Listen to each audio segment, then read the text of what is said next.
Hey, what's up? This is Todd Smith. I'm back with another video. In this video, I want to talk about Behringer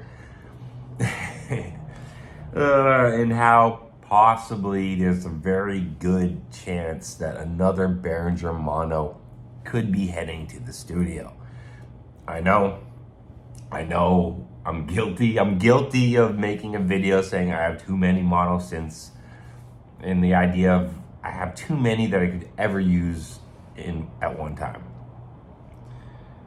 But I've just accepted reality in the fact that I'm just kind of addicted to these little cheap analogs, and I love mono synths because of kind of my industrial background and stuff like that. A lot of that stuff is made on very simple mono synth style stuff. So I really like a simple mono synth. And even though I'm not going to use them in most situations, rarely ever all at the same time, I definitely feel for the price tag, they're worth having in your arsenal, like when you want to have them. You know, I have the Cat right now, Model D, Neutron, Pro 1. I got the TD3 in there. 2600 is actually over at my friend's house, as I said before. He's testing that out. So I have a bunch of monos that I can draw different aspects from when I need them into my sound.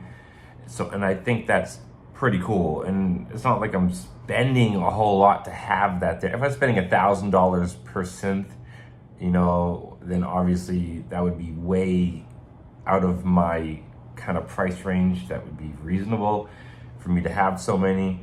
But since I'm paying, a couple hundred per synth, it makes it a lot more feasible for me to have these things in field that is justified if I don't touch them all the time. When I do touch them, they supply what they need, and I have them there for when I need them.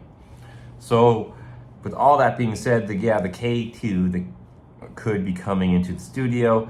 The same person who sold me the Cat actually said he's just selling off the rest because he's going full in the box, getting out of hardware. He has the Pro 1, which I already have, and honestly, I love it, but I don't need two. And he has the K2. So I was like, well, I'm gonna finish paying off this little bad boy this week to him. I was like, you might as well just send the other one, and I can pay that one off over a couple weeks to you on a couple paychecks. And seems like he's chill with it. He hasn't shipped it yet, so I guess until he ships it, it's not 100% official, but it seems like it's going to be going through.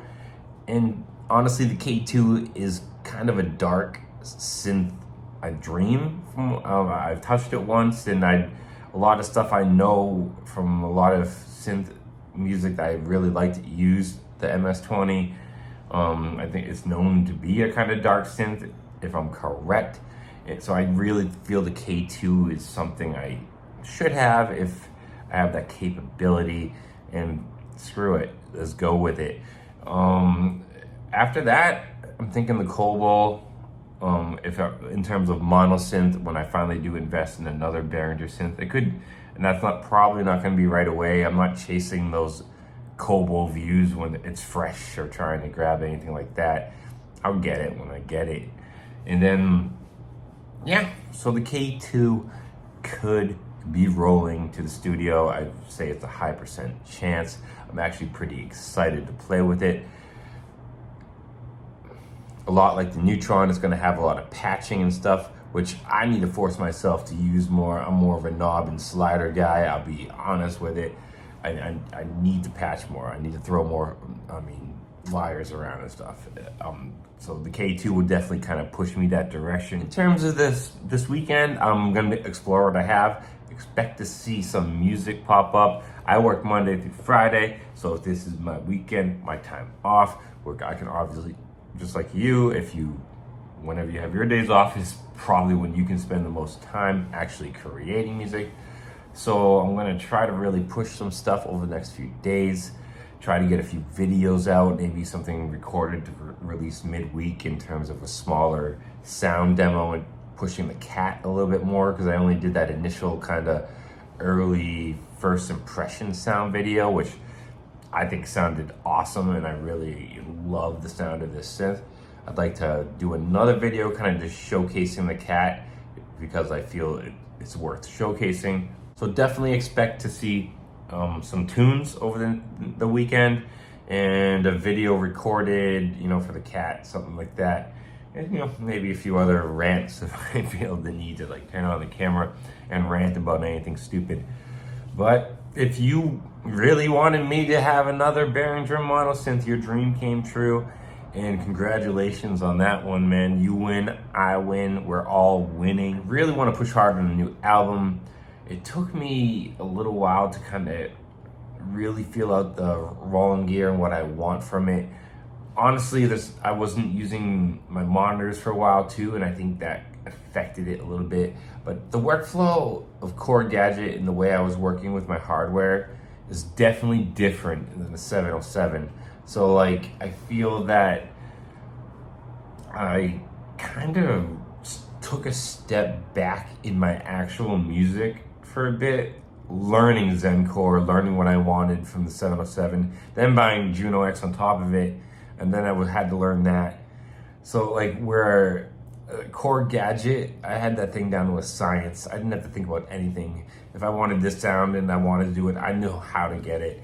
And where now with the whole Roland system, I'm definitely learning a lot more, and have learned a lot more over the last 6 months to a year to 2 years with it.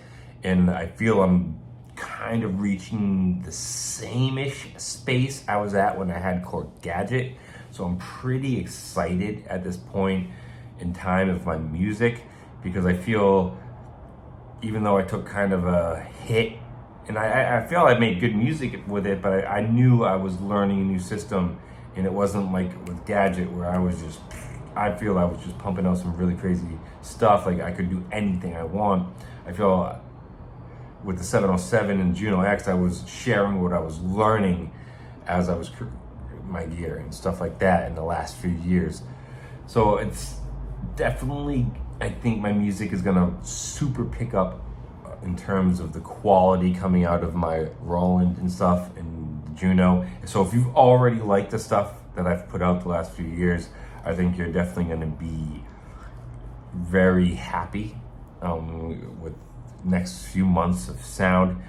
And like I said, on top of where I feel I'm kind of hitting a really good peak, or a good point in my 707 and Juno X experience, now I'm really going to start to push the analog in terms of modulation a lot more too. So I think the combination of those things are going to really add up to some unique musical experience on this channel over the next few months. So I'm super excited about that. And at this point, everything I release in music is going to be pumped through my monitors to give me a better balance. Because for a while I wasn't doing that, and I'm going to be, so I'm sorry about that if some of my sound kind of lacked a little bit in terms of clarity on some systems. Hopefully that will definitely improve in the future. I'm super excited for this weekend to see what I make. Are you excited? What are you guys doing this weekend? What are you guys working on?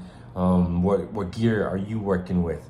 Are you working on a project? Are you just kind of twiddling around making sounds? Are you cracking a brewski and just fiddling knobs? Are you packing something up, getting space cadetted and dropping some tunes? I want to know, what you're doing. What's your plans? Because I'm just an average dude like you, sitting around, working my job, come home to my gear and enjoy the stuff. And I just happen to have a platform where I can kind of talk about it. And I love hearing your experiences. I replied to a lot kind of at the initial point of the video. Then I always try to drop a few replies here and there randomly, or at least give a heart and thumbs up to things as they come along. So, oh man, as always guys, stay positive, stay creative, support each other. Peace.